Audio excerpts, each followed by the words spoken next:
The reason why MNLF never prospered in Palawan, because in 1982 I was able, as company commander with 25 Marines, I was able to neutralize. I was able to hit the Palawan, the headquarters of the Palawan Revolutionary Committee, neutralizing the top 5 of the Palawan Revolutionary Committee. And from then on, MNLF never recovered from that setback in Palawan. Hence, Palawan became peaceful. That was so because of the help of the civilians. In short, at an early stage, I already knew the value of having relations, having cooperation with the local government officials, and much more with the civilians. And they were the ones who gave me the information on where to look for the headquarters of the enemy, of which, with meticulous planning, I was able to successfully overrun their camp with only a handful of Marines against a big camp. And that ended the MNLF saga in southern Palawan. As I have said, it was some sort of a belief among the young officers that the solution to the problem then was neutralization of the leaders. Though it happened in Palawan, and the MNLF never recovered from it. It was so because after that battle, the civilians quickly normalized, and they were able to gain confidence on their military, not letting others come in anymore. I mean, strangers or other groups that might sow terror in their areas. So we were able to establish a strong civilian community devoid of some sort of a belief among the young officers that the solution to the problem then was neutralization of the leaders. Though it happened in Palawan, and the MNLF never recovered from it. It was so because after that battle, the civilians quickly normalized, and they were able to gain confidence on their military, not letting others come in anymore. I mean, strangers or other groups that might sow terror in their areas. So we were able to establish a strong civilian community devoid of terrorists. And then I went on as a battalion commander, of which I was assigned in Patikul, Sulu. And Patikul, Sulu was very different from Palawan. Whereas in Palawan, civilians were very cooperative. In Patikul, it was not. Simply because of the hatred that has been established in the years, in the decades that there was a conflict in Sulu. That's normal because, you know, how can you now make peace with the military if a civilian lost his family? Not because of, sometimes not because of fighting, but they were just innocent civilians caught in the crossfire between the military and the MNLF.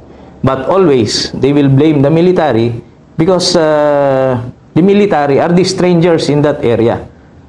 So, when I was battalion commander, I realized that we have to get the support of the people.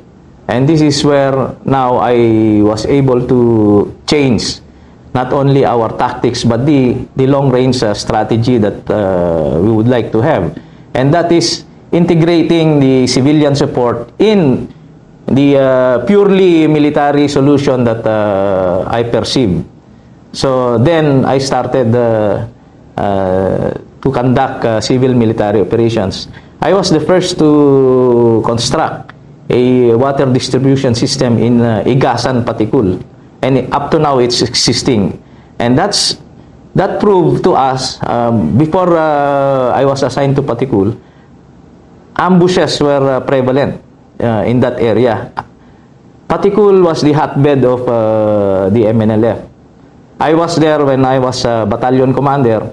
It changed the way we dealt with the civilians. Changed everything. When we started giving them their basic needs like water, medical services, education, of course, infrastructures which could help them out in their livelihood. That changed the attitude of the civilians towards the military. Now they came to know that the military is not actually there to conquer the whole island. They were there as partners.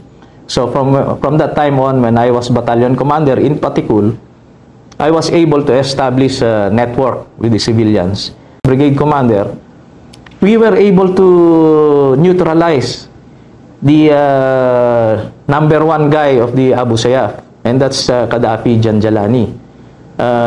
It was so because of the good intelligence that we had, primarily because of the rapport that we had with the civilians. I still believe that in intelligence, the best source of information is not only the soldiers themselves, but most of all the civilians. Now, they will never give you information if they don't trust you. And this is where the triad comes in. You conduct CMO, and CMO endears you with the civilians. Civilians now provide you with information on the enemy. And this goes on with the, ultimately with the successful operations, because successful operations are products of good intelligence as well as rapport with the civilians. And with the relationship that we had, we were now able to formulate a strategy which is a winning strategy not only in Sulu but in other places where there are insurgencies or terrorists. And this is an old strategy. Even if you look at strategies long before created, before modern warfare. For example, one Chinese strategist even commented that it's like a bowl of fish, a bowl with a fish bowl with water and a fish. You remove the water, the fish will die. And that's exactly what we learned when we were cadets.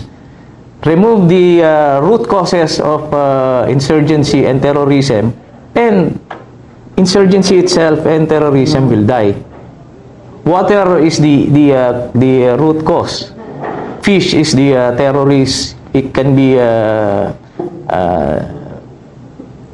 it is what we call the symbol of insurgency and terrorism. So if you remove the root causes, then the fish will die. Now, ask me, what is the root cause of this insurgency and terrorism?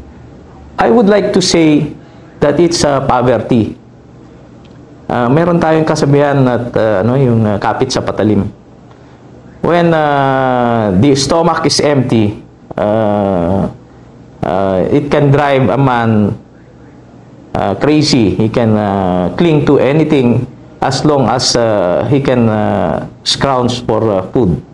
And I believe that if we address poverty through, of course, not only through a military solution, but also with interagency cooperation, then we will be able to provide people with opportunities. One time I was a member of the GRP MNLF Peace Panel. I was the secretary of the Joint Ceasefire Committee.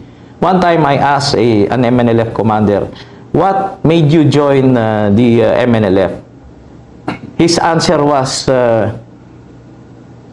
do we have any choice? We didn't have any livelihood. We were not educated. The government does not care for us. So what's the choice? We establish our own government and we make our own livelihood and other alternatives. So that's plain and simple.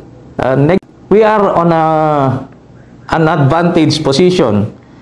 One time I heard a Marine commandant tell our Marines, in order for us to win, you have to do only one thing, and that is behave. Because by not behaving, then you will be not only disrespecting the civilian population, other local government officials, but also the image of the military will now be